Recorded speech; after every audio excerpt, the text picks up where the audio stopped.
Venrhuis Xavier vertrekt naar Zambia. Laatste voorbereidingen vlakwatercross.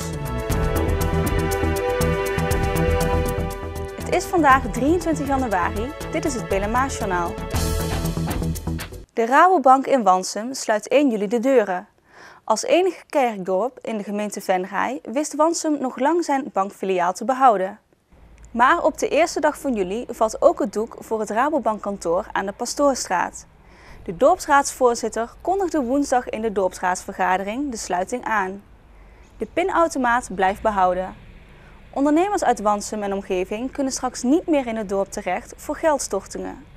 Zij moeten voortaan naar Venray. Het ruime kantoorgebouw aan de Pastoorstraat komt wellicht in de verkoop. De Venrayse Xavier Friese vertrekt 16 februari naar Zambia. Hier gaat hij een school bouwen en kinderen lesgeven. De 11-jarige Xavier kwam met een idee om vrijwilligerswerk te gaan doen omdat hij iets wil betekenen voor kinderen. Via Travel Active kwam hij bij Zambia terecht, waar hij hulp gaat bieden op een school. Ik ga naar een school, naar de Linda Blindfarm. Daar wonen mensen die blind zijn en die zijn verstoten uit de samenleving in de grote stad ernaast. En die hebben daar zelf een dorpje opgericht en een heel klein schooltje, als je het dan een school kan noemen. En daar wil ik les gaan geven. Maar naast het lesgeven heeft de jonge ontwikkelingswerker nog een ander doel voor ogen. Hij wil een nieuwe school voor de kinderen gaan bouwen. De school waar de leerlingen nu les krijgen verkeert namelijk in zeer slechte staat. Die klaslokalen die zijn 3 bij 2 meter en daar zitten 30 kinderen. Dus dat past bijna niet. En daarom wil ik daar een nieuwe school gaan bouwen. Maar daar is ook natuurlijk wel wat geld voor nodig. Hoe ga je aan dat geld komen? Nou, ik heb een website gebouwd, www.bouwstenen-zambia.nl. En daar proberen we natuurlijk het geld op te halen. En ik probeer met de school, de Peters Bandenschool, een sponsorloop te houden. Op 6 februari is de sponsorloop op de Petrus Bandenschool. In totaal hoopt Xavier €10.000 op te halen. Inmiddels heeft hij al meer dan €1.000 ingezameld. Vandaag kreeg hij in zijn klas ook nog geld overhandigd van een andere leerling van de school. Enkele meiden hadden gisteren koekjes gebakken en verkocht met een totale opbrengst van €16. Xavier verblijft 5 weken in het Afrikaanse land. Hij heeft al enkele ideeën over hoe Zambia eruit kan zien. Nou, ik verwacht een vrolijk land. Ook een land wat arm is.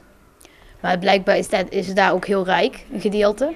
Omdat de Victoria Falls er vlakbij zijn, hebben ze hele hoge hotels.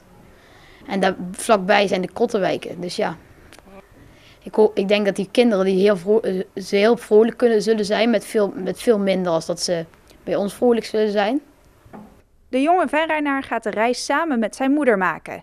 Via de website www.bouwstenen-zambia.nl kan iedereen een steentje bijdragen aan het project. In Venray is een record aantal kandidaten verkiesbaar voor de gemeenteraad. In tegenstelling tot in veel andere gemeenten waar partijen noodgedwongen moeten stoppen vanwege een gebrek aan animo. Nu van 7 van de 8 partijen de kieslijsten bekend zijn, staat de teller op 167 Venrayse kandidaten. Daarmee is het record van 2006 al verbroken. Toen telde de lijst 161 personen. Alleen Inventief heeft zijn kandidatenlijst nog niet bekendgemaakt. Op 3 februari moeten alle namen bij de gemeente zijn ingeleverd. Aankomend weekend is de 38e editie van de Vlakwatercross.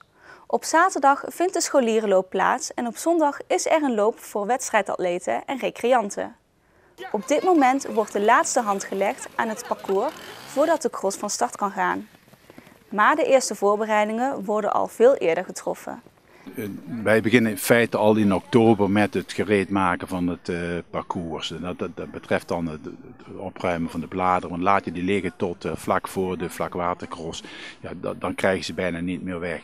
We hebben ook een afspraak met de gemeente dat wij dus dat parcours, wat dus nu ook officieel sinds vorig jaar mei een officieel hardloop- en wandelparcours is, dat wij dat ook de komende 3 jaar onderhouden. En ook in dat kader doen wij dus die werkzaamheden ook. Het is een hele klus om het evenement ieder jaar weer op touw te zetten. Maar het levert de organisatie erg veel voldoening op. Mijn grootste voldoening uit het evenement is dat wij de Zowel van jong tot oud kan ik eigenlijk bijna zeggen, van scholier, van recreant, van wedstrijdatleet, van de mensen met een verstandelijke beperking, dat zij dus een middag of een paar uur lekker kunnen sporten. Het feit dat zo'n scholierenloop, wat niet alleen maar is een paar rondjes lopen en estafetten, maar dat we daar ook een heel nevenprogramma bij hebben, nevenactiviteiten. En als je dan de zondagavond naar huis gaat en het is allemaal goed verlopen, dan geeft dat een hele grote voldoening. Dit jaar heeft Vlakwatercross ATV Venray tijdens het sportgala ook de Breedte Sportprijs ontvangen. Tot zover dit Belema-journaal. Tips kunt u mailen naar de redactie. Deze uitzending wordt herhaald tot en met vrijdag 6 uur 's avonds. Om 7 uur is er weer een nieuw journaal. Weer of geen weer, bij ons is het altijd vakantieweer. Aankomende nacht is er eerst veel bewolking waaruit af en toe lichte regen of motregen valt. Het koelt af tot 1 graden. Morgen overdag blijft het vrijwel overal droog. Het wordt 's middags 6 graden. Bedankt voor het kijken en graag tot ziens.